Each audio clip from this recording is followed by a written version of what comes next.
Boa tarde a todos. Sou Paulo Braga, do Centro de Tecnologia Mineral, do CETEM, né? Sou coordenador de processamento e tecnologias minerais. Serei o moderador desse painel 29, Minerais Críticos e Estratégicos. Vamos falar sobre tecnologia, que vai ter a duração de 1 hora e 20 minutos. Né? Apresento agora os participantes desse painel. Teremos a Kirsty Benham, de Londres, falando sobre minerais críticos. Aldo Moura, aqui à minha direita, à minha esquerda aqui a Patrícia e o Carlos Paito. Não vou fazer a leitura dos currículos vitae de todos, pois estão disponíveis no site do evento. Né? Como estamos em modo silencioso, solicito também não bater palmas, né, para não interferir nas apresentações ao lado. Né?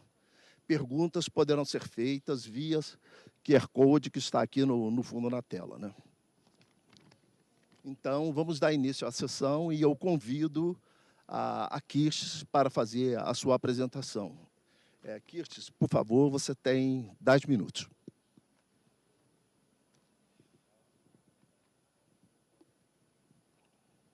Great. Can you hear me? Vocês me ouvem? Sim. Eu vou compartilhar a minha tela com os senhores. Estão vendo minha tela?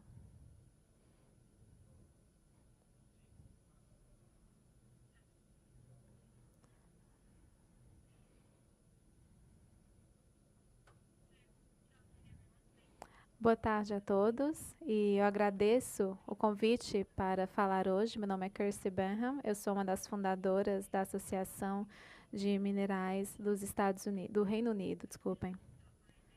Eu vou começar agradecendo a organização pelo convite e nós reconhecemos a importância do Brasil no que diz respeito aos minerais críticos e nós acreditamos que o Brasil compõe um grupo de pessoas qualificadas para essa área e é excelente saber que nossos países podem se unir nessa questão de minerais críticos. Então, um pouco sobre a Associação de Minerais Críticos do Reino Unido e veremos os diversos setores nos quais atuamos. Nós fomos estabelecidos em 2020, com base na cadeia de suprimentos de minerais. E nós temos diversos players nesse caso.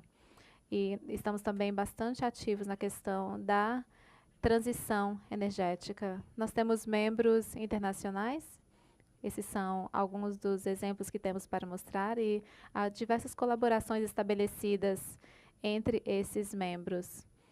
E quando falamos dessa rede de suporte, nós podemos considerar todos esses players. Nós estamos falando de políticas e relatórios referentes ao segmento, no quesito econômico também. Nos próximos anos, nós estaremos bastante ativos nesse caso. E a associação desses diversos grupos inclui também associações na Austrália e nos Estados Unidos. O que é um mineral crítico? Porque, nesse caso, nós já temos interesses no assunto e nos Estados Unidos temos diversas avaliações em relação a isso e há também várias pesquisas que foram feitas, porque nos próximos anos nós vimos diversas questões que foram abordadas. Em 2022, nós estabelecemos essa lista e essas características atuais estão de acordo com o que compõe. Por exemplo, temos 5 minerais que foram incluídos e a importância deles tem crescido cada vez mais. Vejamos as oportunidades. No caso do Reino Unido, nós temos universidades que estão engajadas nessa questão de inovação e há diversas parcerias acadêmicas. Temos universidades que estão incluídas aqui, como a de Birmingham e diversas outras, trabalhando conjuntamente para prover suporte a essa solução.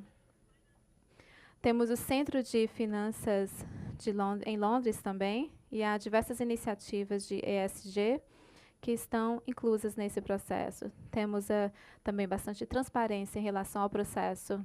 Nós somos reconhecidos também em relação a diversas jurisdições. Esse mapa, ele delineia alguns dos minérios que são considerados nesse caso. E, considerando esses minerais críticos, nós temos essa lista que foi considerada e há diversos relatórios que estabelecem o potencial geológico desses lugares. Ou seja, há diversas mineradoras que estão engajadas nessa questão. Então, qual a estratégia desses minerais estratégicos do Reino Unido? Nós tivemos essa publicação que foi, na verdade, editada em março de 2023. Em 2024, houve um orçamento concedido a essa questão.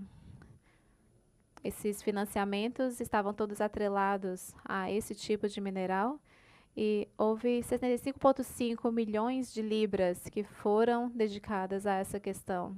Há também o financiamento climático, que considera diversas redes de suprimentos e também no que diz respeito à pesquisa e desenvolvimento nesse segmento.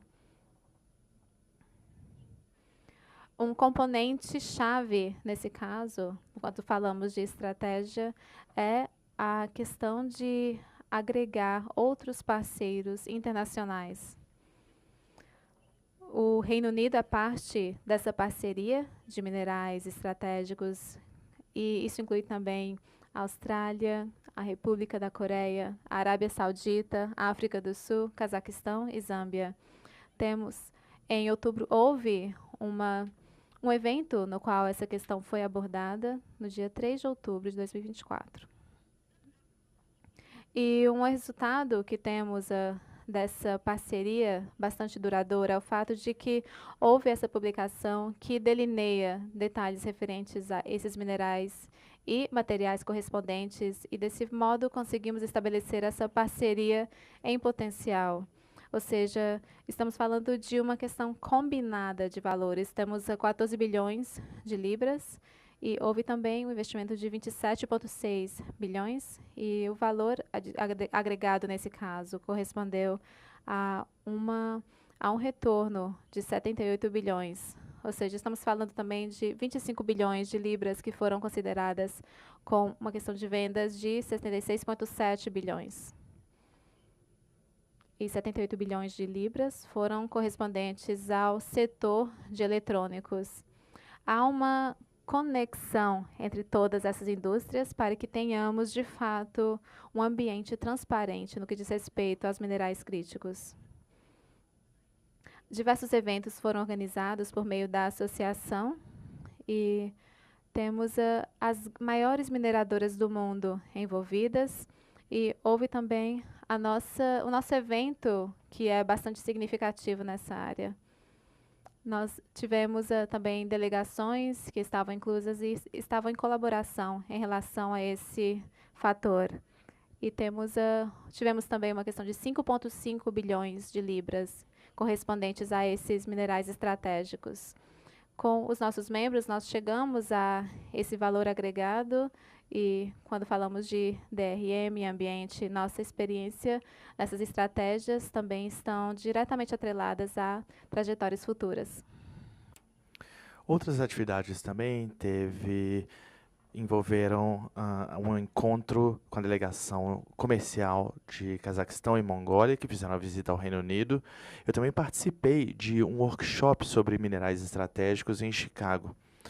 Nós falamos um pouco sobre a colaboração entre os Estados Unidos e o Reino Unido. Seria ótimo se a gente tivesse a oportunidade de fazer algo em outros países, por exemplo, no Brasil. A gente pode trazer esses grupos e delegações para participar de eventos como esse. Nós temos também uma conferência anual. Nesse ano vai acontecer em dezembro de 2024. No ano passado, nós tivemos em novembro, aconteceu no Parlamento, né, no nosso salão principal da Sociedade Geológica. Nós tivemos vários palestrantes muito importantes, como o primeiro-ministro Nusrat Ghani, o vice-ministro de mineração da Arábia Saudita e outras sumidades. Nós tivemos mais de 300 participantes de vários setores diferentes.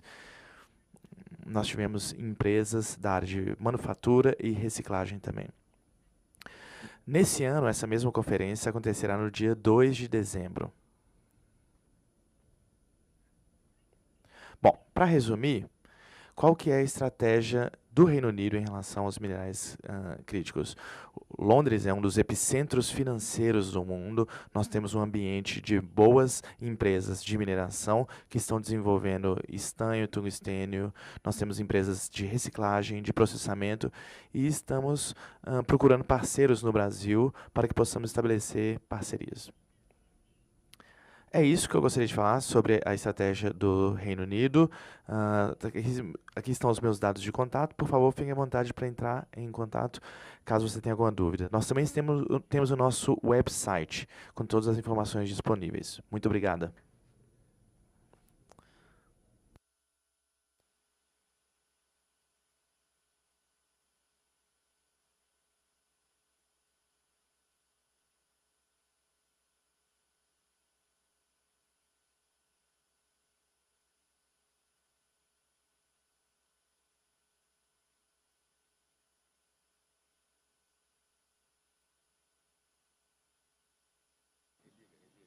Alô? Tá.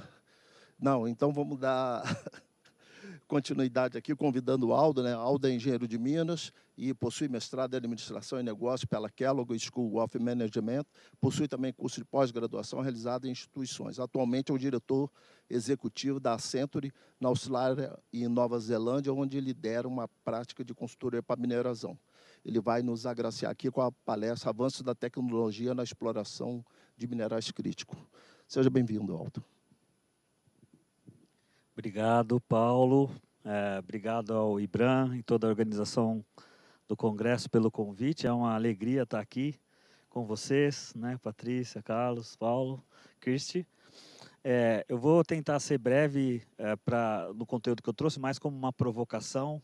E o tema que eu quero abordar é o que tem sido feito para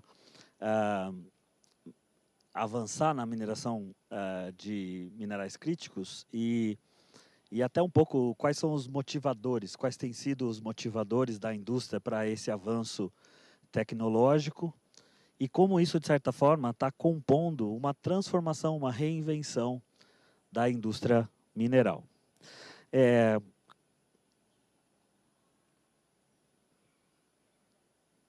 Não estou conseguindo passar aqui.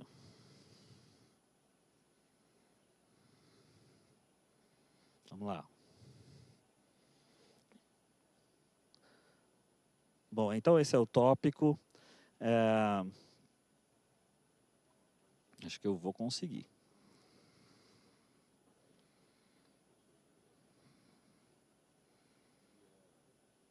Poderia passar para a próxima página, por favor?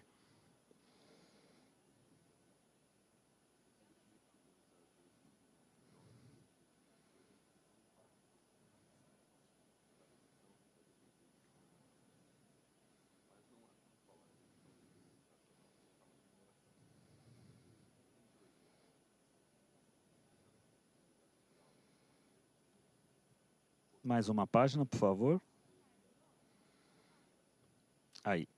Bom, aqui é só um agradecimento, porque poucas coisas na vida a gente faz sozinho, né? Então, eu gostaria de agradecer a Shruti, que é a nossa gerente do time da Índia, que tem se envolvido muito na pesquisa da indústria de mineração, e também a Marina, que é a nossa engenheira de Minas, consultora, que está no nosso escritório de Perth.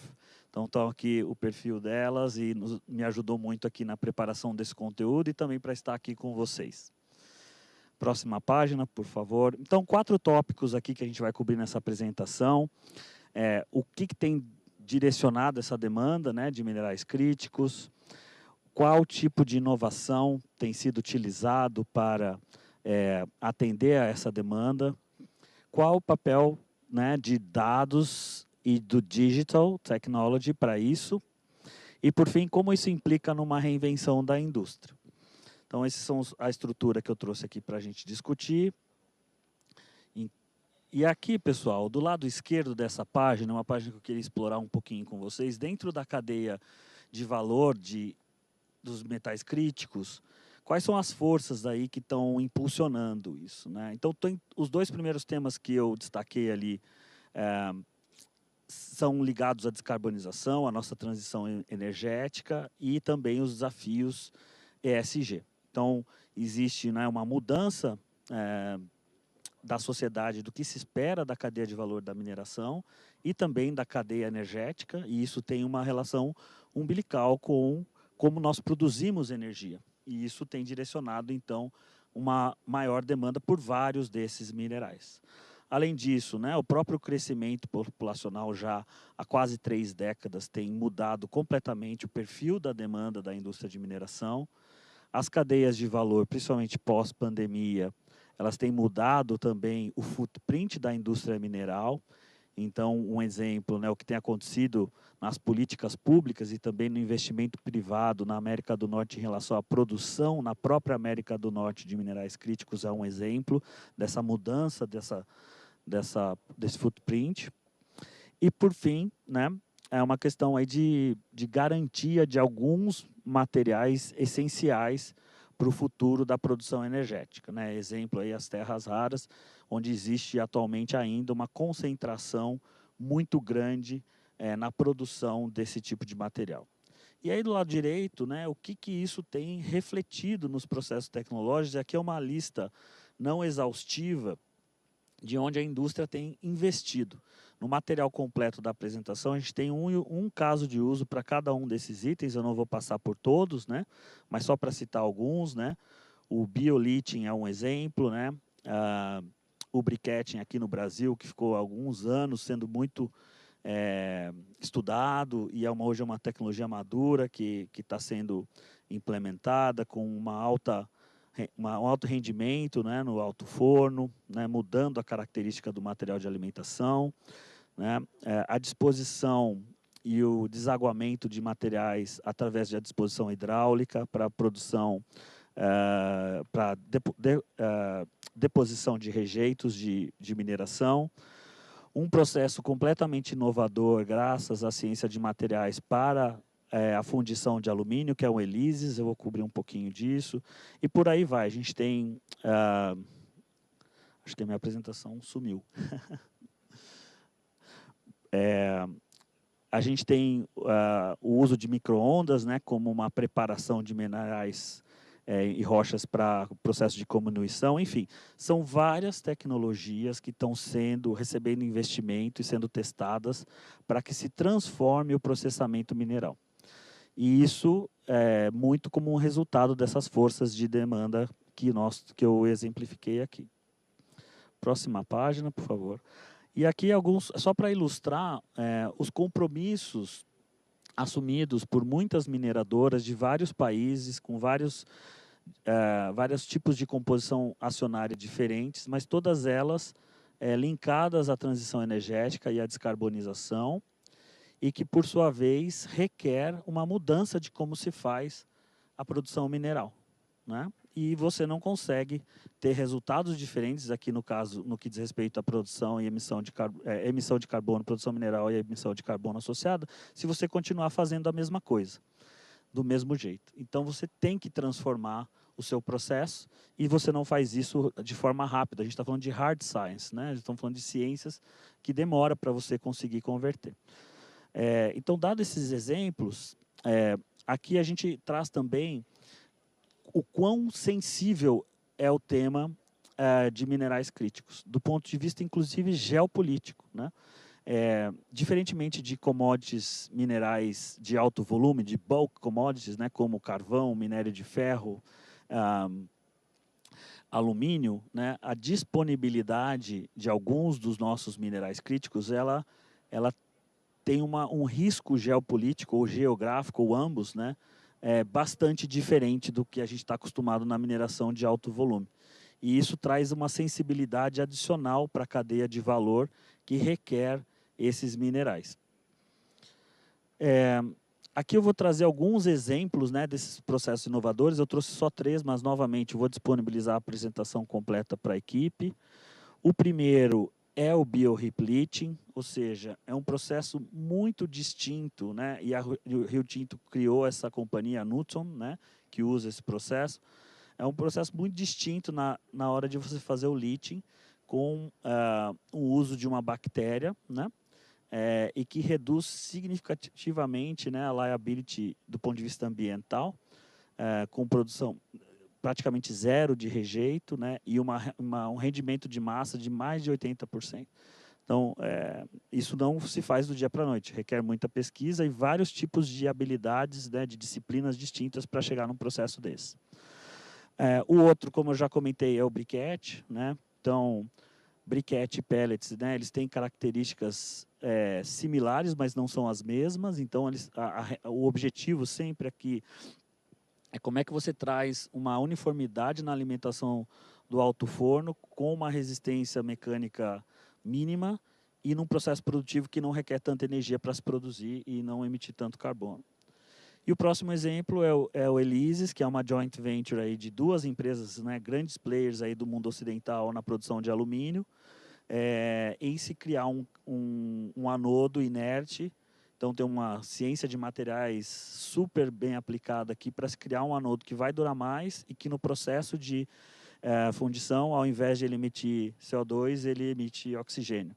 Então, é uma revolução do ponto de vista do smelting de alumínio e que traz a indústria de alumínio do nosso hemisfério ocidental muito à frente de outros players da indústria. Então, rapidamente, foram 3 exemplos que eu recomendo quem está envolvido na indústria, estudar mais a fundo e que, né, todos eles estão, de certa forma, mudando a forma como a mineração, né, traz os seus produtos para os processos downstream na cadeia de valor.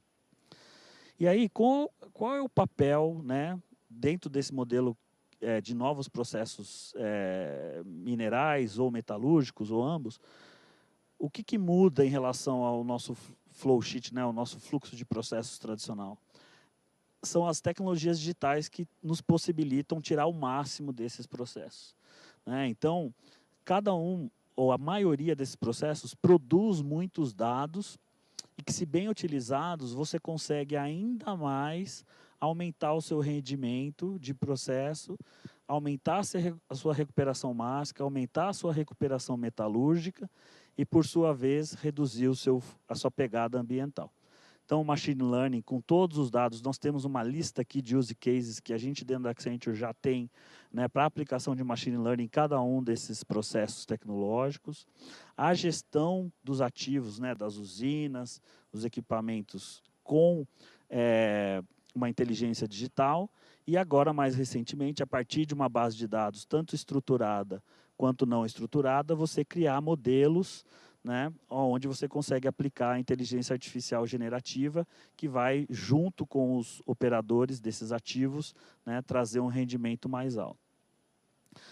E, para fechar, isso, de fato, acaba trazendo para a mineração um novo patamar de nível operacional, né? Eu costumo falar que, na manufatura, você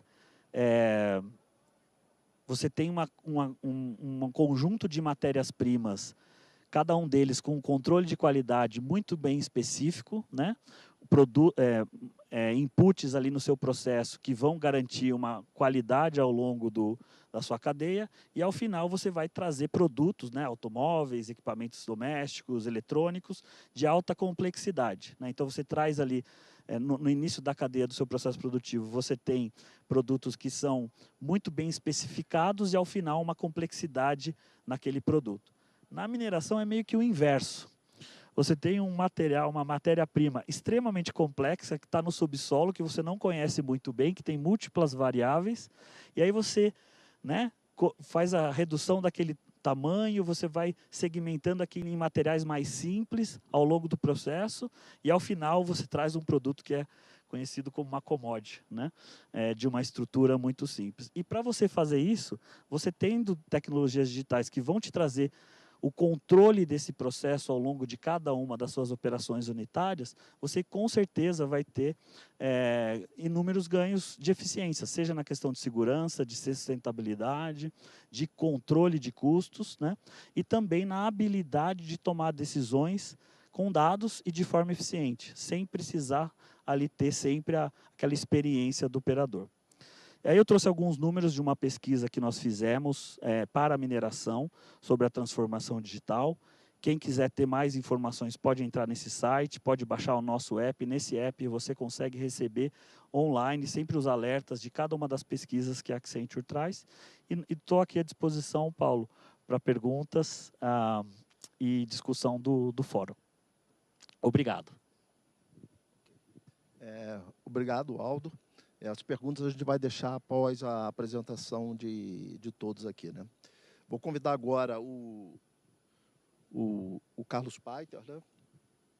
Que é engenheiro metalúrgico, doutor em engenharia mineral pela Escola Politécnica, né? É pesquisador, colaborador do CETEM, participante do projeto Mesa Redonda Internacional sobre criticalidade de materiais, patrocinada pela EAT da União Europeia. Paiter, por favor, a palavra é sua.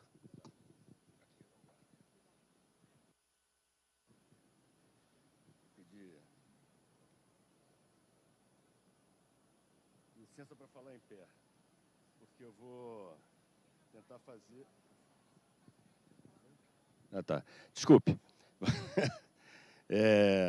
Bom, então, eu vou tentar fazer uma apresentação assim, motivacional. Tá? Então, por isso que eu vou falar em pé, porque motivar sentado não dá pé mesmo, né? Então, a ideia é essa aí. Vamos falar um pouco sobre como é que a gente aproveitou oportunidades, né? E falar um pouco sobre as propostas do estudo do IBRAM, né? Desse estudo dos fundamentos para políticas públicas para materiais críticos e estratégicos. Foi? É aqui, né? Não. No dica.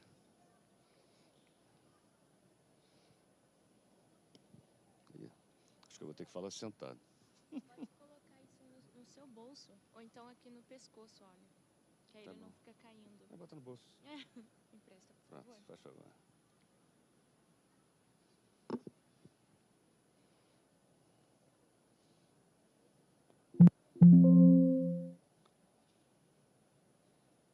Só um minuto, tá? Tá.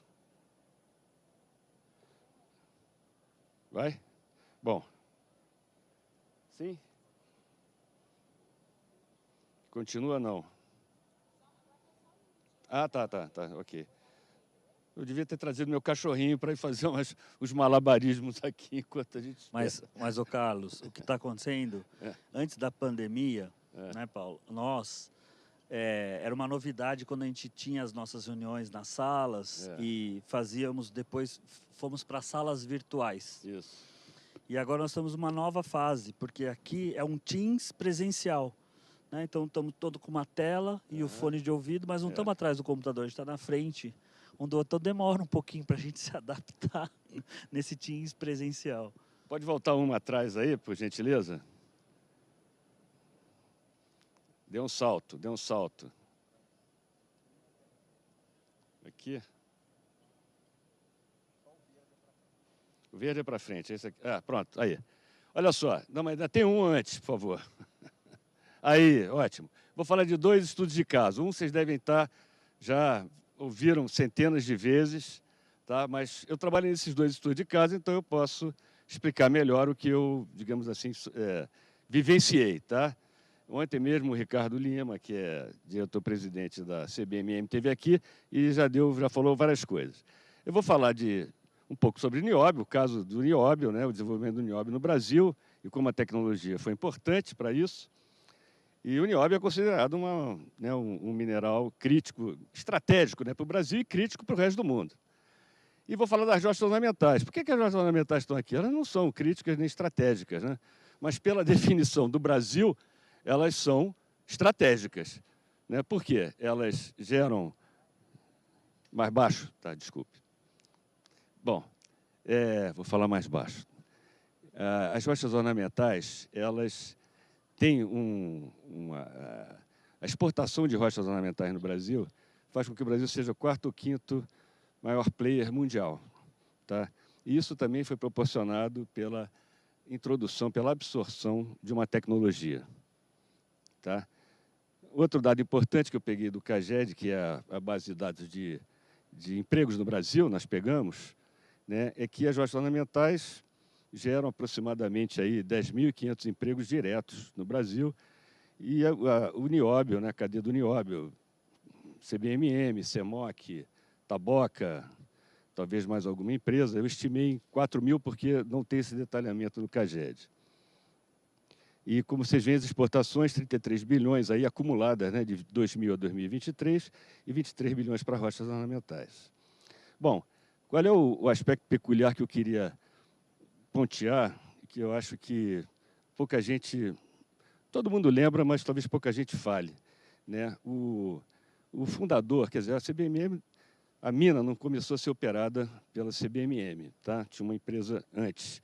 Eu li ali a biografia do embaixador Walter Moreira Salles para entender a história da coisa, né? Mas quando ele assumiu a empresa, né, ele colocou, né, uma série de missões, né, para a empresa, porque ele sabia que o nióbio não tinha mercado nenhum naquela época, tá?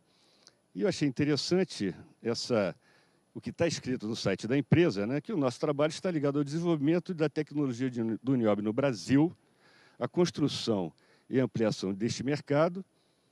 Bom, e assim por diante. E você fica pensando, né, será que a CBMM é uma empresa de nióbio ou uma empresa de tecnologia? Né? De repente, conseguiu fundir as duas coisas. Agora, por que, digamos assim, eu me interessei por esse estudo de caso? Houve uma oportunidade, lá em 2017, né, que a União Europeia, através do Centro de Pesquisa Comum, ofereceu recursos para a gente fazer uma pesquisa em conjunto, né, com uma instituição ou duas instituições de pesquisa no Brasil e o Centro de Pesquisas Europeu. E nós resolvemos fazer um estudo sobre o que estava começando a se falar, já tinha se falado antes, mas a gente começou a perceber que estava se falando muito em matéria-prima crítica, em minerais críticos, né, e economia circular. Aí a gente ficou, poxa, se esse negócio de economia circular funciona, né, o mercado das nossas matérias-primas pode afundar, né? Foi essa a minha primeira motivação. E escolhemos o estudo de caso do nióbio para ir adiante. E, realmente, acho que foi muito acertado.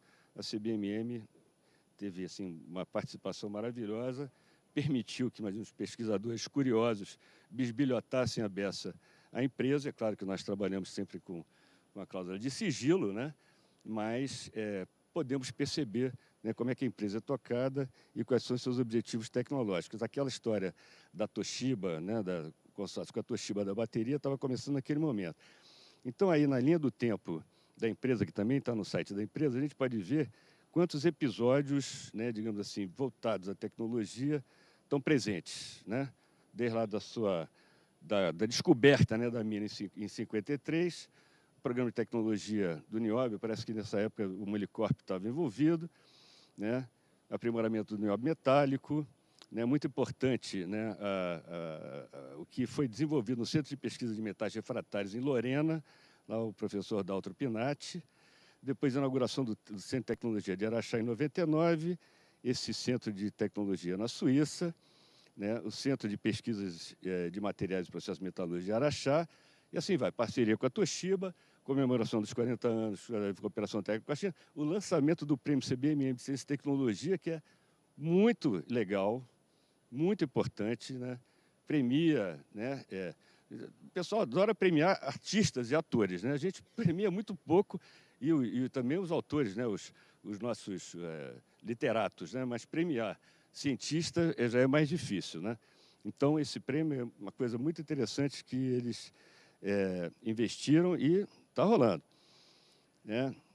Bom, aí tem a comemoração aí dos 50 anos de parceria com o Japão e, bom, aí acaba, né? Tivemos esse painel, né, do que aconteceu, quer dizer, então a CBMM e o nióbio vinculada à tecnologia, uma coisa andando do lado da outra, puxando a outra, e assim foi, e hoje nós dominamos o mercado realmente, até por virtudes geológicas, tá? Bom, e o caso das rochas ornamentais, o que aconteceu? Também foi uma tecnologia, né? Rocha ornamental é uma mineração totalmente diferente das outras, você tem que tirar tudo sem quebrar, né? Tá? E o granito brasileiro, variedades maravilhosas, né? Para ele ser cortado, ele era duríssimo, é duríssimo, né? E a tecnologia que estava desenvolvida para o mármore, mesmo para o granito, a produtividade era muito baixa. Aí, lá na Itália, inventaram lá o corte com fio diamantado, isso na década de 80. E engenheiros brasileiros, que estavam até estudando lá, inclusive o pessoal da USP, trouxeram, né, as primeiras máquinas para o Brasil. né? Isso permitiu o salto. Quem sacou que isso ia acontecer não foram os centros de pesquisa, foi a Associação Brasileira de Rochas Ornamentais. Tá? Então, comecem a perceber aí que há uma certa... Pode haver uma certa similaridade com o que o IBRAM está fazendo agora, né? Então, a Abirochas foi procurar o CETEM e pediu: CETEM, nos ajude, né, a incorporar essa tecnologia e a mostrar ao governo que o setor de rochas ornamentais é um setor que não é só de garimpeiro, de pedreira, de coisa mal jambrada, não. É coisa que, entendeu, pode funcionar e as exportações podem aumentar muito. E assim foi feito.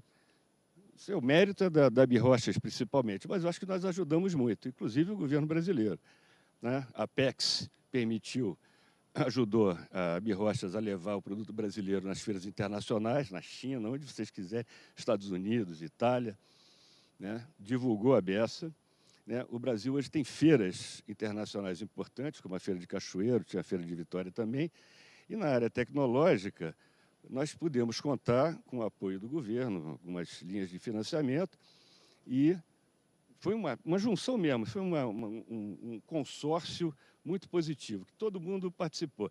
Esse centro de pesquisa do CETEM, do Centro de Tecnologia Mineral em Cachoeiro Itapemirim, que está aí, ele foi construído num terreno doado pela Prefeitura de Cachoeiro, com recursos da FINEP solicitado pelo governo do Estado do Espírito Santo ao Ministério da Ciência e Tecnologia, né? Então, teve um concertamento, né? uma sensação, bom, temos que fazer isso de qualquer jeito, e foram adiante. E o que o CETEM fez, né, para colaborar com isso tudo? O CETEM ajudou esse primeiro livro aí, Rochas Ornamentais no Século XXI. Isso é um estudo de planejamento estratégico, né? Vários consultores colaboraram, né? O Cid Chiodi, que estava aqui ontem, o Gilberto Calais, né? O Gil do Sá, já falecido, né? E fizemos um estudo que se provou perfeito. Nós cravamos que em 10 anos o Brasil ia atingir $1 bilhão de exportação de rochas ornamentais. Cravou, direitinho. O estudo era de 2000, em 2010 bateu $1 bilhão. Para ajudar as feiras internacionais, fizemos o catálogo das rochas ornamentais do Brasil. E tem mais de 250 tipos, com a petrografia, com as características de propriedades mecânicas desses materiais. Fizemos o livro, né, um handbook, né, de tecnologia de rochas ornamentais. Quem liderou foi o meu colega Francisco Holanda Vidal, né, mas teve outros colegas também, nem sei quem estava ali, o Hélio Azevedo da CBPM e a Núria Castro, que é lá do CETEM, né, que hoje é usado no curso de Engenharia de Minas, né, no Instituto Federal de Educação de Cachoeiro, que funciona do lado, né, quer dizer, do lado, o campus é do lado do Centro de Pesquisa do CETEM. E já fizemos congressos internacionais, já fizemos 2, um em 2008 e esse em 2018, congressos internacionais no Brasil, e participamos dos outros, né? Então, quer dizer, demos uma credibilidade, né, internacional, digamos assim, pelo menos o que a gente desenvolve aqui de tecnologia e também de preocupação com o meio ambiente nas rochas ornamentais. Bom, agora vou tentar dar um salto, né? Tentei dizer que, olha, pessoal, né, nós podemos, né, como o Obama dizia, yes we can, nós podemos, nós já fizemos, entendeu? Pegar qualquer desses minerais críticos, entendeu? E levá-los, né, adiante na cadeia de produtiva, de suprimentos, a gente pode fazer, né? Eu acho que a gente tem que trabalhar para isso. O governo precisa também mostrar, né, o seu interesse e dar benefícios, não sei, dar benefícios, dar suporte para que isso aconteça. Mas acredito que esse documento do IBRAM vai fazer efeito lá também. Então, eu pensei em alguns elementos que estão lá no livro, nas sugestões dadas pelo IBRAM, né, que naturalmente eu trabalhei na equipe desse estudo e que tem ligação com o desenvolvimento de pesquisa, de desenvolvimento e inovação, tá? Então, lá, diferenciação e identificação de materiais críticos e estratégias. A gente precisa diferenciar isso, porque o que você vai fazer com um e com o outro é diferente, né? O apoio que você vai dar ao Unioab, que a gente já domina, não é a mesma coisa que você tem que dar ao potássio, que a gente não tem, né? Então, precisa ficar mais claro essa diferenciação, até para as políticas poderem ser feitas diferenciadamente. a velocidade da inovação.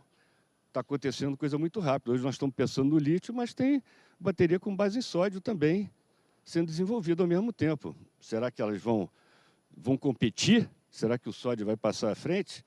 É uma coisa que a gente tem que pensar, tem que estar de olho nisso. Tá? Tem que ter um observatório de inovação funcionando. Estruturação de uma base de dados integrada.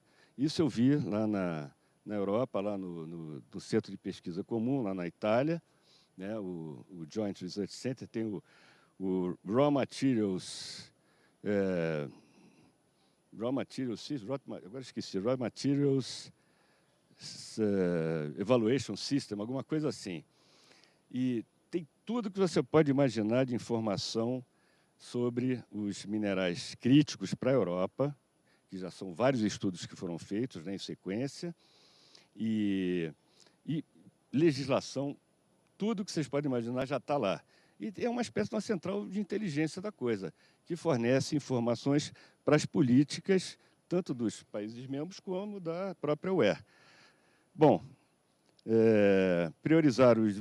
Esse dos drivers aí eu até passaria. Vamos lá para posicionamento de cadeias globais de valor nesse cenário de transição energética e ecológica. Né? A gente precisa garantir o domínio tecnológico de todos os elos necessários. A gente não pode só ficar pensando em produzir carbonato de lítio. Né? Se a gente fizer, como eu estava falando até para a Patrícia aqui, o Brasil, a análise do fluxo de materiais, desses materiais críticos, né, que são os materiais críticos para o Brasil, nós vamos ver, né, a gente já sabe, né, que vem tudo importado nos produtos. Né? Tanto que ontem a gente viu também, hoje de manhã, quanto a gente exporta de resíduo eletrônico. E a gente importa de novo, entendeu, como equipamento. Né? Então, a gente tem que avançar nisso, não podemos ficar parado. Né? Isso aí é uma proposta, né, de utilizar a lei do bem, né, que é uma espécie de lei Rouanet da ciência e tecnologia, também para a pesquisa mineral. É interessante, deve-se pensar. Né? Consolidar mais, né, esse incentivo à industrialização. Acho que isso vai ser mais do plano do MDIC, né, da nova indústria brasileira. É importante ter, né, financiamento consolidado, né, investimento de P&DI para minerais críticos estratégicos. Né? Precisamos também adotar práticas internacionais de gestão dos nossos recursos minerais estratégicos. Precisamos. Né? Pai, Oi, desculpa, está na hora? Um minutinho. Tá bom, vai acabar. Bom, e outra coisa, última coisa, o cumprimento da CEFEM, né, que eu acho que está todo mundo falando, né, na lei, na última lei, né, o CETEM, por exemplo, também tem direito a receber uma pequena fração do CEFEM. Isso tornaria o CETEM, e outras instituições também, porque o CETEM certamente faria parcerias, tornaria, entendeu, a pesquisa desenvolvida no CETEM muitíssimo mais rápida e muitíssimo mais efetiva. Tá? Então, esse é o recado que eu queria passar. Obrigado.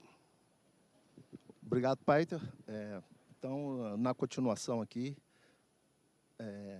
vou convidar a Patrícia Munici. Patrícia, ela lidera as áreas de energia, recursos naturais, mineração e siderurgia da Deloitte Brasil. É membro do Comitê Executivo Global de Energia, Recursos e Indústria da Deloitte Global. É membro também do Conselho da Brasília Member Firm e é responsável pelo relacionamento com os principais clientes de mineração e metais. Coautora e autora de diversos artigos em mineração, como Deloitte Mine Tracking in Trends e Value, Beyond the Compliance. Em 2020, Patrícia foi nomeada uma das 100 mulheres mais inspiradoras da mineração pelo Yumi Mine no Reino Unido. Patrícia, a palavra é sua. Sucesso.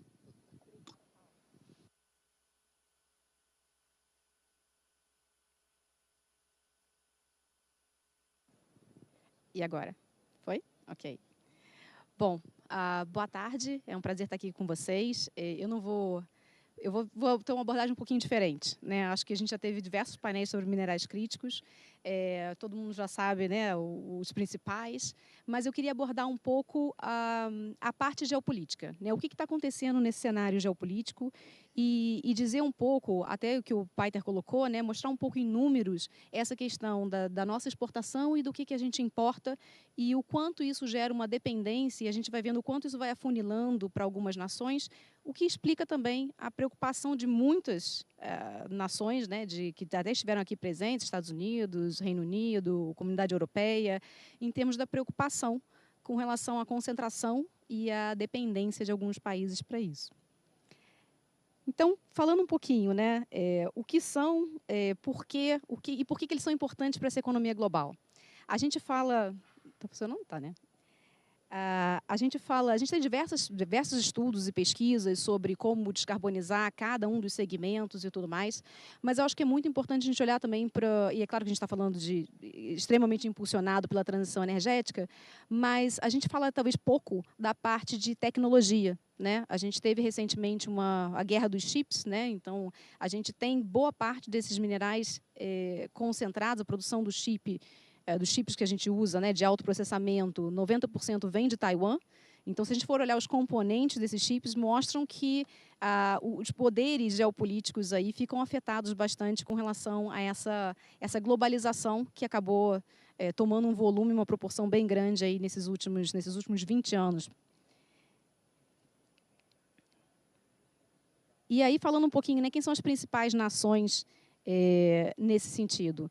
A gente tem os produtores, mas acho que é tão importante quando a gente falar isso são a cadeia de refino também, né? Porque a gente depende disso. Mas eu acho que isso explica também o porquê das diferentes listas, né? Então, toda vez que a gente fala em minerais críticos, cada país tem a sua lista, então cada um tem a sua visão. E eu acho que o CETEM e o IBRAM tentam fazer e fizeram muito bem, mas que precisa ser oficializado, né? Precisa ser um governo, né? É ter uma lista Brasil. Quais são as nossas reais necessidades em relação a minerais críticos? A gente precisa entender a nossa demanda.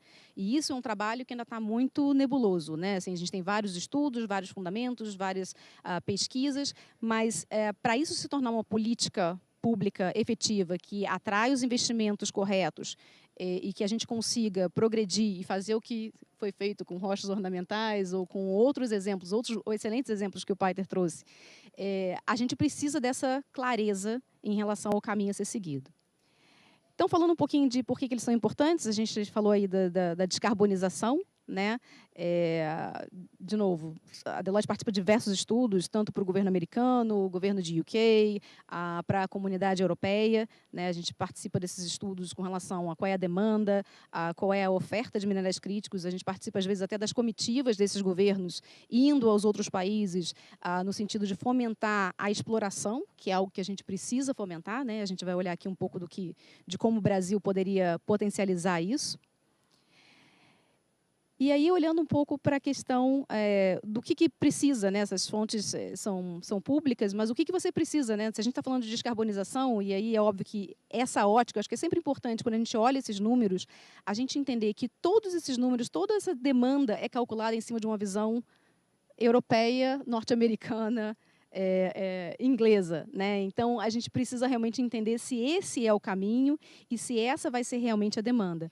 Mas, de qualquer forma, se a gente falar aí de carro elétrico, de energia eólica, energia solar, até a própria energia hidráulica e nuclear, a gente consegue entender o caminho que essa descarbonização está seguindo.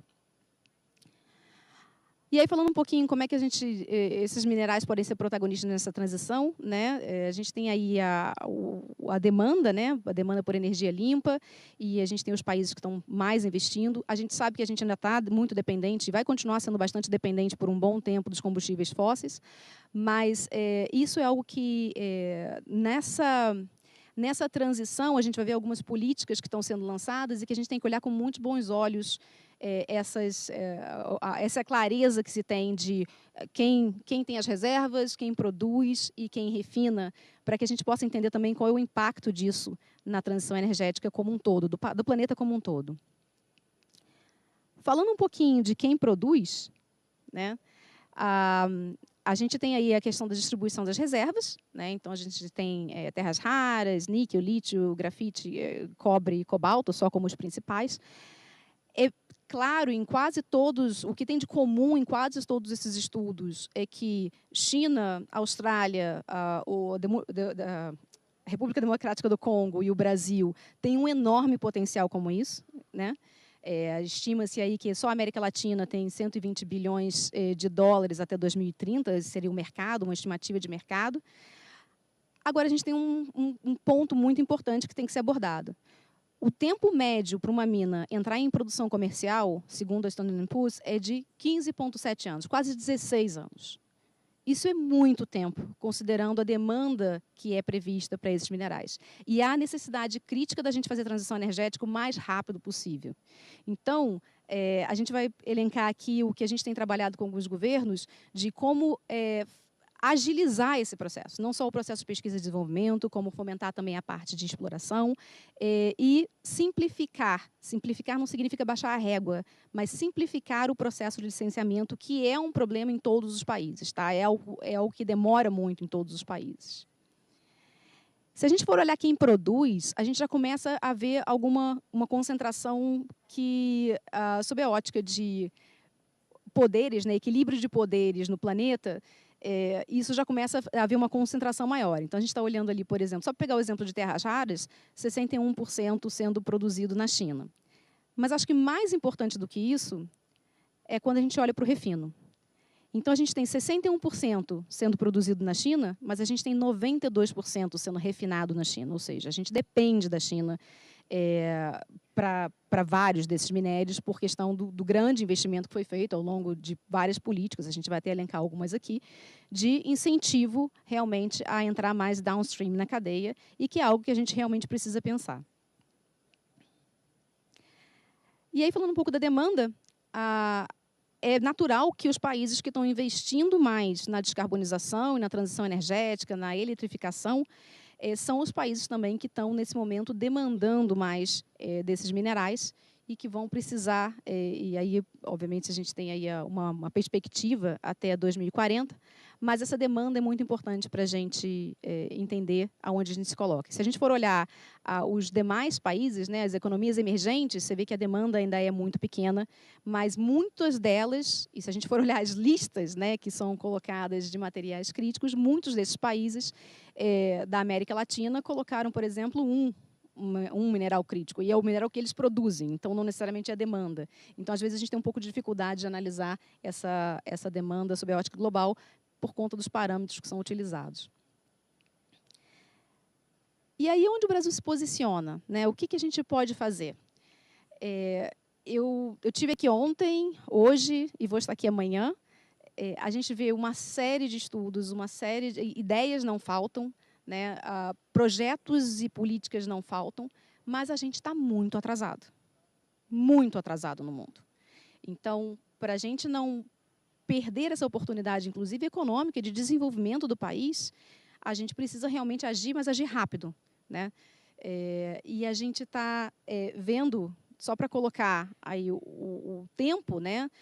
O Inflation Reduction Act, que foca muito na obtenção, nos incentivos para a transição energética e, portanto, minerais críticos, foi feito em 2022. A primeira lista mais consolidada de minerais críticos dos Estados Unidos foi em 2018 que ela foi publicada. A gente está falando de 6 anos. 6 anos. A gente ainda não tem uma lista.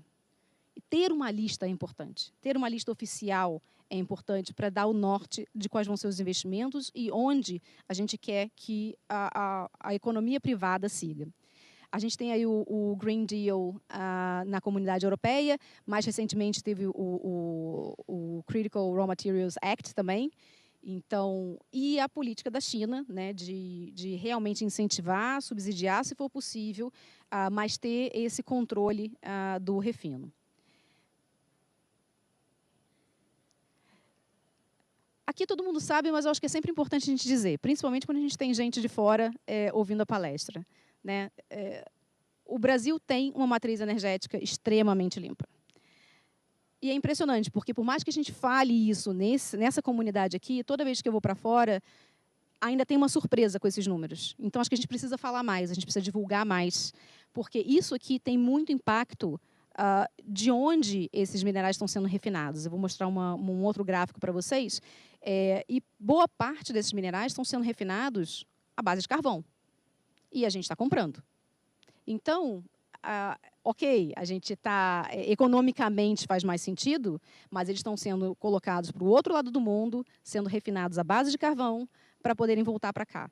Não faz o menor sentido. Apesar disso ser, a gente olhando assim friamente, é um enorme potencial da gente vender, eu já tenho energia limpa, eu consigo fazer um refino limpo, né, desses produtos, exige muito investimento.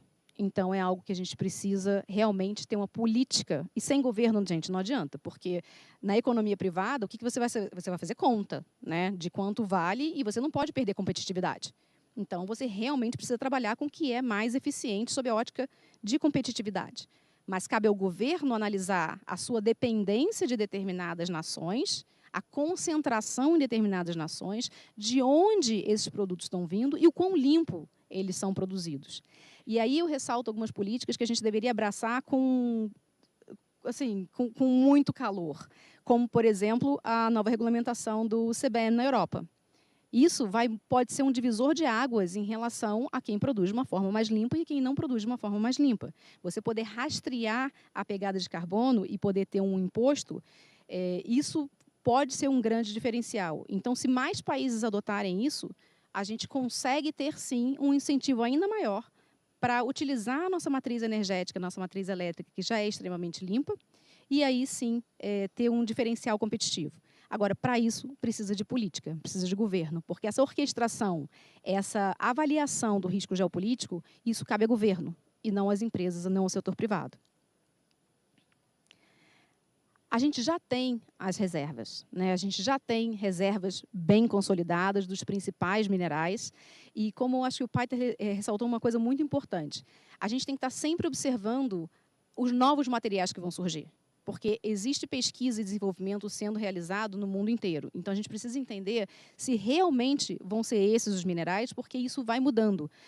Então, as próprias listas de Estados Unidos e de Comunidade Europeia, elas são atualizadas. A gente estava aqui colocando, né, que houve atualização e é normal que haja atualização. Não é que o primeiro estudo estava errado, é porque as condições mudaram, porque os materiais vão mudar. E a gente precisa estar cada vez mais adaptado e aceitar mais que essas mudanças vão acontecer e que a gente precisa incorporar isso de uma forma rápida. Eu não posso levar 6 anos para gerar uma lista e mais 10 para poder atualizar. Não funciona assim. A gente tem que ter um processo mais dinâmico para isso. E aí, olhando um pouquinho para como a gente se posiciona. A gente tem 20% das reservas mundiais, mas uma produção que ainda é extremamente pequena, né? A nossa listagem de minerais críticos oficial ainda não foi, né, o governo ainda não publicou uma listagem oficial. O refino, como eu falei, é feito fora do país. A gente precisa avaliar, entrar na cadeia de downstream e exportar um produto com maior valor agregado. E ainda tem uma boa parte do nosso território que não foi mapeada. Então, a gente ainda desconhece o nosso potencial. Se só o potencial que a gente conhece já é aquele, imagina o que a gente não conhece. Então, a gente realmente tem uma mina de ouro nas mãos, mas a gente tem que ser ágil para poder saber utilizar isso. Falando um pouco de forma prática, né? O que realmente precisa ser feito? Primeiro lugar, infraestrutura. Não dá para você ter projetos grandes sem infraestrutura, né? Qualificação de mão de obra. Apoio para alavancar pequenas e médias mineradoras. A gente vê exemplos muito bons vindos das grandes mineradoras, inclusive, não só... Tá ruim? Não só de governo. Tá bom? Não só de governo, mas para ajudar e melhorar a qualidade do processo de exploração das pequenas mineradoras, porque é um processo extremamente caro e que, se você conseguir aportar mais tecnologia, que normalmente as grandes mineradoras, né, conseguem aportar mais tecnologia, conhecimento, base de dados, a gente consegue agilizar isso e acelerar esse processo de exploração e torná-lo um pouco menos caro. Mais barato acho que é difícil, mas um pouco menos caro. Incentivar a pesquisa e desenvolvimento, então a gente tem que avaliar realmente, manter o ritmo de pesquisa e desenvolvimento e avaliar, por exemplo, foi dado o caso do nióbio aqui, o que mais que pode ser feito, né, já que a gente tem essa riqueza. ter uma base de dados, né, qualificada e acessível, porque a gente precisa disso para futuros investimentos. A mineração, é muito fácil para esse público, explicar para esse público aqui que a mineração é indispensável para a transição energética. Mas, fora desse público, ainda tem gente pensando que bateria nasce na árvore e que a mineração não é necessária. Então, a gente precisa saber comunicar com esse público. A gente precisa saber explicar que não é só o iPhone que deixaria de existir, o aparelho de ressonância magnética que deixaria de existir. São coisas fundamentais para manter a nossa vida, deixariam de existir. E isso, sim, é importante. Então, não é somente viver sem a tecnologia, que já é praticamente impossível, mas é saúde também. Então, se tudo depende da mineração, a gente faz um trabalho muito pobre em comunicar essa importância, mas de uma forma clara e que, fora dessas 4 paredes aqui, as pessoas realmente compreendam essa importância. Mas é claro que não é a qualquer custo, né? Precisa ser feito de uma maneira sustentável, com respeito às comunidades. A gente ontem teve uma discussão riquíssima com um grupo, todo mundo entende, até quem entende o valor da mineração, mas você não quer uma mineradora do teu lado, né? Então, causa impacto ambiental, causa impacto social. Como é que a gente faz para genuinamente admitir que esse impacto é causado e trabalhar para minimizar esse impacto, né? E mostrar realmente todo o progresso social que a mineradora pode gerar. Desenvolver uma cadeia downstream, né, de maior valor agregado, a gente estava discutindo isso. Pensar não só na parte econômica ou na parte mais de transição energética, o quão verde é, mas na segurança de suprimentos. Então, muitas vezes, isso tem que ser um fator diferenciador.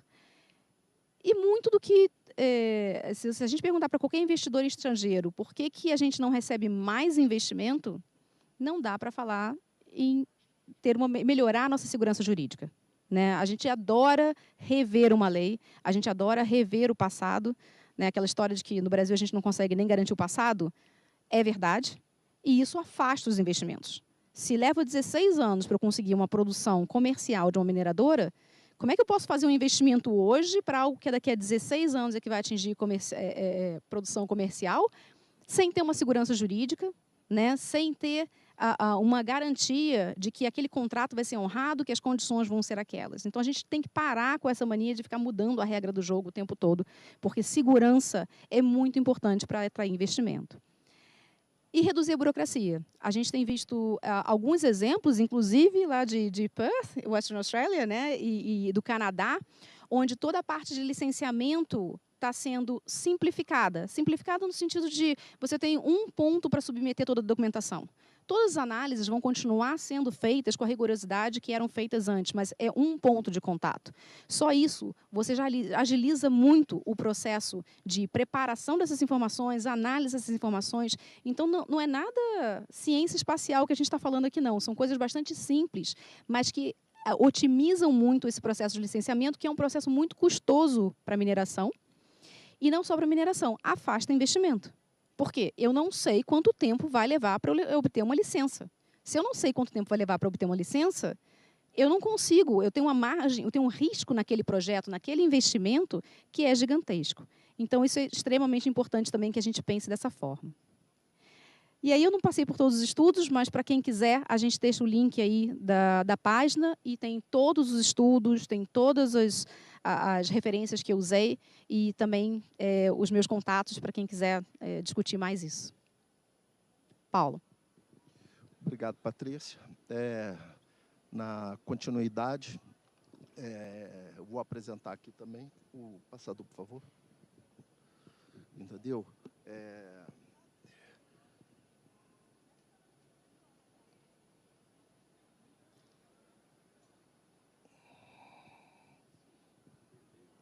Não, falar por último é bom que... Sem pressão. Acontece. Vamos lá, né? Conceitos aqui, né, de minerais críticos, né? Já falou aqui, então não vou nem repetir, né? Eu vou pegar uma frase aqui que foi importante, que acho que a Patrícia que comentou, né? O Brasil produz uma grande diversidade de matrizes energéticas renováveis, porém, na mobilidade urbana, acho que nossa energia é baseada majoritariamente em combustíveis fósseis. Estamos devendo. Então, isso aqui não tem jeito, a gente está devendo, acho que tem que trabalhar mais isso, né? E o outro aqui é um conceito que a gente sempre fala assim, o Brasil não tem. Tem um conceito, tem umas definições de minerais estratégicos, né? Nem alguns são chamados de críticos, outros estratégicos. Hoje em dia, acho que crítico está mais ligado aos bens minerais, ali seria o item 2, né? Que tem importância pela sua aplicação em produtos e processos de alta tecnologia, né?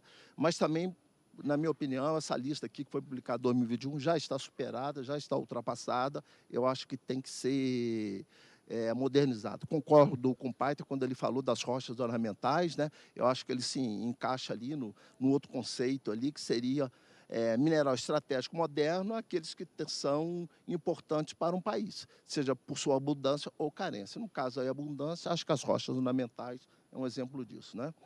Demanda futura aqui, Patrícia também, não vou falar, o crescimento da demanda aí dos minerais críticos também, já foi comentado, entendeu? Pode ter um gap de fornecimento aí? Pode sim, entendeu? Acontecer um gap de fornecimento. A gente tem que adensar a cadeia produtiva desses minerais estratégicos todos aí, entendeu? Também não vou comentar. E vou falar uma coisa que é da minha área de especialidade, que são os desafios da tecnologia mineral, né? A coisa mais raiz, né? Então, hoje em dia, a gente sempre fala no aproveitamento de minério de baixo teor, granulometria fina, mineralogia complexa, né? Redução no consumo de água na mineração, né? Talvez com o uso de processamento a seco, minimização do consumo de energia, né? Processo de moagem consome muita energia, temos que minimizar o consumo de energia, recuperação de elementos úteis contidos em barragens, né? Antes ou em pilhas de rejeito, antes do descomissionamento das pilhas ou das barragens, né? Exploração de minerais estratégicos, já falamos que é importante, sistemas autônomos, robótica, inteligência artificial na extração de minerais estratégicos, tornando os processos mais eficientes, seguros e sustentáveis, né? Lá no CETEM, a gente tem diversos projetos na área em desenvolvimento, né, com minerais lá. Temos um projeto de reusos de água, aí, a reciclagem da água de processo. Temos novos processos para extração de lítio, refino de compostos de lítio, né? Acho que isso é importante para a transição energética. Aproveitamento de rocha fosfática de baixo teor e mineralogia complexa, tem a ver com o que comentei anteriormente, né? Uso de resíduos na extração de rochas da extração de rochas ornamentais que contém potássio como remineralizador. São 2 projetos que a gente está em desenvolvimento lá no CETEM, que a gente chama de projeto Nicole, que é nicobalto lítio, né? E um processo para compostos de lítio e nicobalto também, que são essenciais para a energia e mobilidade, né? Temos outros projetos em PDI, que é a caracterização mineralógica e tecnológica, assim, para a produção de óxido de terras raras individualizados, né? O reaproveitamento de rejeitos de minério de ferro e de nióbio e a concentração e extração de elementos do grupo da platina, os platinóides, do grupo do PGM, né? Vamos falar pouco de equipamentos de processamento, equipamentos novos, né? No aproveitamento para que esses equipamentos, né? Onde a tecnologia já estava esgotando, já vem o desenvolvimento o desenvolvimento de tecnologias, de novos equipamentos, com o aproveitamento dos minerais de baixo teor e mineralogia complexa, né? Temos as células pneumáticas na flotação de minérios em tamanho fino, né, granulometria fina. Temos reatores de leite fluidizado hoje em dia na concentração por flotação de material mais grosseiro, né? Temos a moagem agitada aí, usada na quebra de partículas finas, grossas, e também usada em processo de flotação, como atrição ou abrasão para remoção de oxidados da superfície. Temos aí também a concentração gravídica em separadores de leite fluidizado de contrafluxo. Temos aí uma foto aí, que é um equipamento de laboratório, que é um separador que a gente chama de zigue-zague, né, que é processamento a seco, né? Processamento a seco, né, é uma alternativa para a diminuição de uso de água de processo, né? Temos também o uso da tecnologia de Fine Dry Magnetic Separation para o processamento de minério de ferro. Temos a aplicação de tecnologia de sorte aí, entendeu? Para minérios cada vez mais difíceis de tratar, concentração de xelita, wolframita. Essa foto aí é interessante aí na concentração de minério de pegmatitos litiníferos, né? O processamento aí utiliza aí a propriedade física do mineral, cor, densidade e e outros sensores que tem nesses equipamentos, né? Rapidamente aqui, extração de lítio, né? Temos tecnologia para isso. O lítio vem de duas fontes minerais, ou são de minerais ou de salmouras, né? O carbonato de lítio é o carro-chefe, e depois a gente faz os básicos aí até a gente chegar nas baterias recarregáveis, ou em baterias mesmo não recarregáveis, né? Então, o precursor é sempre o carbonato ou o hidróxido de lítio, né? Não vou falar do fluxograma de processo, é um fluxograma bem desenvolvido, processo ácido ainda é imbatível na extração de lítio. Extração de níquel e cobalto. Níquel e cobalto tem duas fontes, né? Tem o níquel laterítico, o níquel sulfetado, né? Cada um tem as suas características de processamento. O Brasil já produziu ambos os circuitos aí, níquel e cobalto, portanto, seja sulfetado ou seja laterítico, não vejo problemas tecnológicos, né? O problema é o custo, fluxograma também, não vou comentar, né? Processo Caron para minerais lateríticos ali, e os minerais sulfetados é a concentração inicia a concentração por flotação da petlandita, né? Isso aqui é um fluxograma típico de extração de terras raras para processamento de argila portadora dos óxidos de terras raras, né?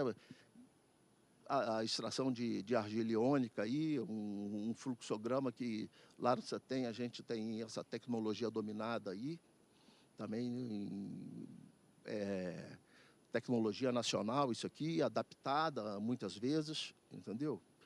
Temos um projeto interessante aí que o CETEM participa também, que é o projeto estruturante de baterias íon-lítio, é o primeiro projeto com foco na fabricação da primeira bateria de íon-lítio com alto índice de nacionalização, né? É um projeto que é capitaneado pelo Senai do Paraná, né?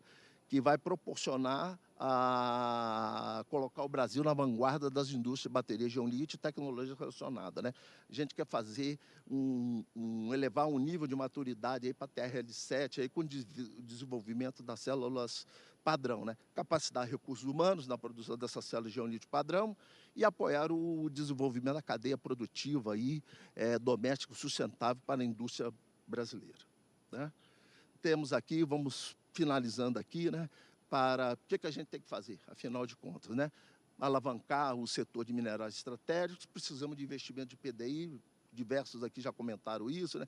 PDI para exploração, extração, processamento e reciclagem, além de desenvolver novos usos, né?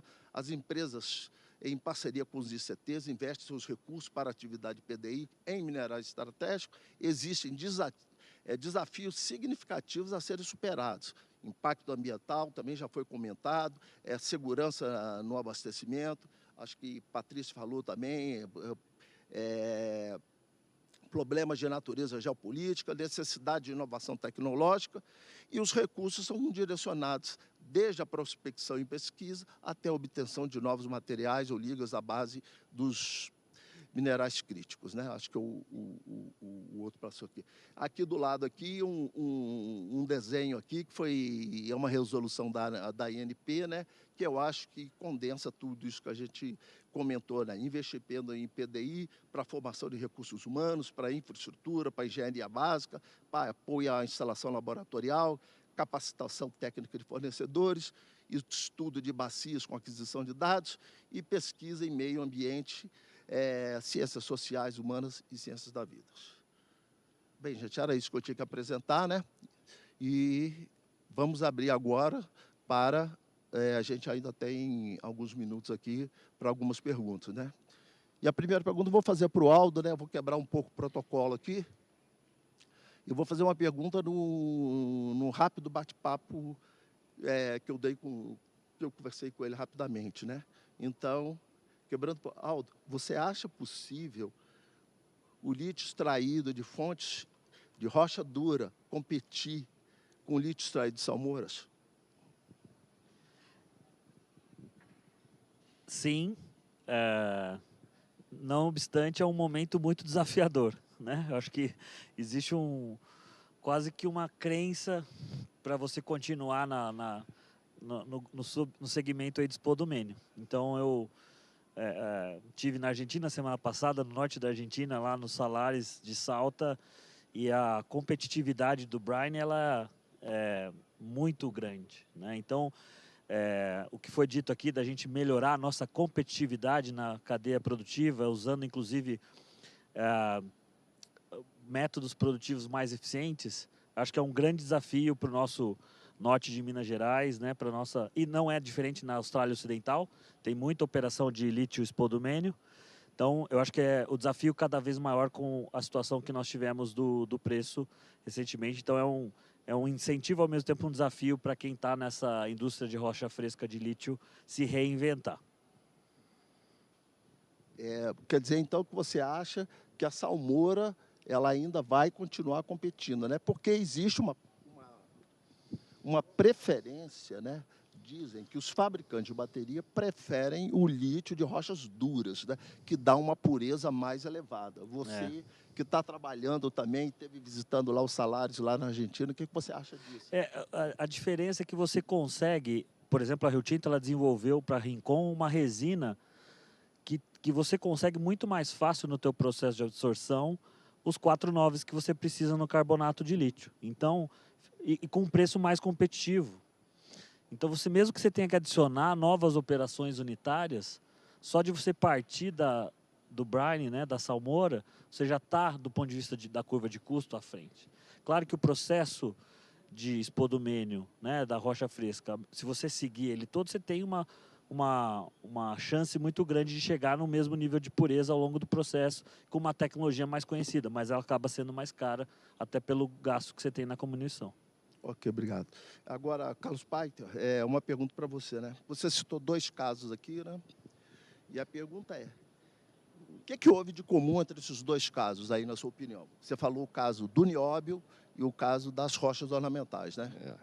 Eu acho que eu falei, naturalmente tem a parte tecnológica, né, do entendimento, né, que a tecnologia que faria diferença, mesmo numa área assim, considerada de tecnologia mais simples, né, como a rocha ornamental, mas faz diferença ali também.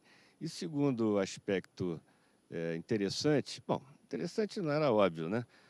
São empresas, todas as empresas, a maioria das empresas de rocha ornamental, como especialmente a CBMM, já que as outras 2 empresas não são brasileiras, mas têm capital estrangeiro dominante, né? Ela tá vinculada ao Brasil, ela quer fazer investimentos no Brasil. Pode fazer investimento no exterior, claro, não tem problema nenhum, né? Mas tem a sua mina aqui, que também amarra, né, a empresa aqui, né, e faz com que ela vá pensando em novidades, né? Tal como o pessoal de rocha ornamental também. Agora o Brasil já está fazendo a rocha dita sintética, né, que é com o rejeito das rochas ornamentais. Você usa resinas, né, e faz bancadas, faz piso, faz um montão de produtos aí que até competem com o próprio granito, né? Mas não é um pouco artificial, Paiter? Você não acha, artificial, já estamos competindo com porcelanato, essas coisas todas. Uma coisa só que eu queria dizer também é que é claro que as empresas estrangeiras que estão investindo no Brasil são muito bem-vindas. Acho que o governo brasileiro e as autoridades também, o pessoal das finanças, os bancos, tem que pensar, né, e conversar com as empresas estrangeiras para saber, olha, como é que nós podemos combinar uma estratégia para vocês fixarem mais etapas da sua produção neste país e não sair levando só o concentrado, ou só o carbonato, etc, etc, né? Vai esperar só o mercado interno crescer, né? Vamos pensar numa estratégia. Eu acho que é isso que tá faltando. Se me permite, eu acho que uma coisa que o Paiter trouxe para a gente na nossa preparação é que nos 2 casos o investimento em tecnologia criou mercado. Acho que isso é algo que a gente tem que admirar nesses 2 casos, que eu só queria reforçar aqui, porque eles são, de fato, admiráveis. Tá bem. Gente, eu já recebi aqui o aviso. Patrícia, fico devendo aí uma pergunta. Eu só queria fazer um comentário, que é com relação a tudo que foi mostrado aqui. Eu acho que inteligência a gente tem, tecnologia a gente tem, criatividade a gente tem, né? Agora a gente precisa se organizar e fazer acontecer. Ok. Gente, então estamos encerrando aqui o Pioneer 29, né? E agradecemos a participação de todos os palestrantes e todos os presentes. Muito obrigado.